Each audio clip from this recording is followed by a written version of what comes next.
తెలంగాణలో ప్రజాపాలనకు సంబంధించి జస్ట్ మనకి ఇప్పుడే ఒక ఇంపార్టెంట్ అప్డేట్ అయితే వచ్చిందండి. ఏంటంటే రేషన్ కార్డుకి అప్లై చేసుకోవడానికి సపరేట్గా ఒక కొత్త అప్లికేషన్ అయితే లాంచ్ చేశారనమాట. ఈ అప్లికేషన్ ద్వారా మనము రేషన్ కార్డుకి అయితే అప్లై చేసుకోవాలి. సో అప్లికేషన్లో ఏముంది, మనం ఏమేమి డీటెయిల్స్ ఎంటర్ చేయాలి అని చెప్పేసి మీకు ఎక్స్ప్లెయిన్ చేస్తాను వీడియోని పూర్తిగా చూడండి, మీ ఫ్రెండ్స్ కూడా షేర్ చేయండి. సో జస్ట్ మనకి ఇప్పుడే ఇన్ఫర్మేషన్ అయితే వచ్చింది కాబట్టి వెంటనే మీకు వీడియో చేసి అప్డేట్ ఇచ్చాను. సో ప్రతి ఒక్కరు కూడా ఒక లైక్ అయితే చేయండి, తప్పకుండా లైక్ చేయండి.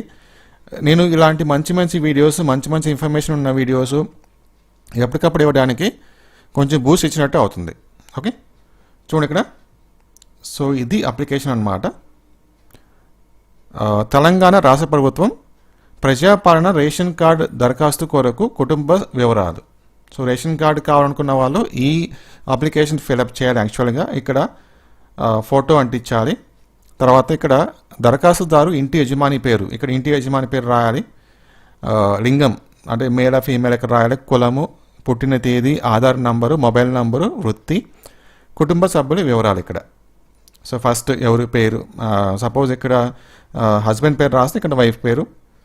సో దరఖాస్తుదారునితో సంబంధం వైఫ్ అని చెప్పేసి, భార్య అని చెప్పేసి, లింగము, పుట్టిన తేదీ, ఆధార్ నంబర్.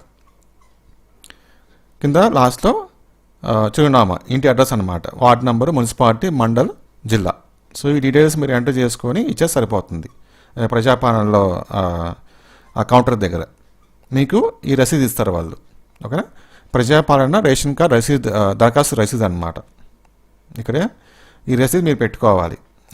అప్డేట్ అంటే మీరు ఒక ప్రూఫ్ కోసం అనమాట. మీరు రేషన్ కార్డుకి అప్లై చేసుకున్నట్టుగా ఒక ప్రూఫ్ కోసం ఇది. నేను ఈ అప్లికేషన్ మీకు కావాలంటే కింద డిస్క్రిప్షన్లో మన టెలిగ్రామ్ ఛానల్ ఉంటుంది. ఆ టెలిగ్రామ్ ఛానల్ జాయిన్ అవ్వండి, అక్కడ నేను షేర్ చేస్తాను తప్పకుండా. సో మర్చిపోకుండా వీడియోని లైక్ చేయండి, మీ ఫ్రెండ్స్ కూడా షేర్ చేయండి. జస్ట్ ఇప్పుడే ఈ న్యూస్ అయితే వచ్చింది, సో వాళ్ళు కూడా తెలుసుకుంటారు. Thank you.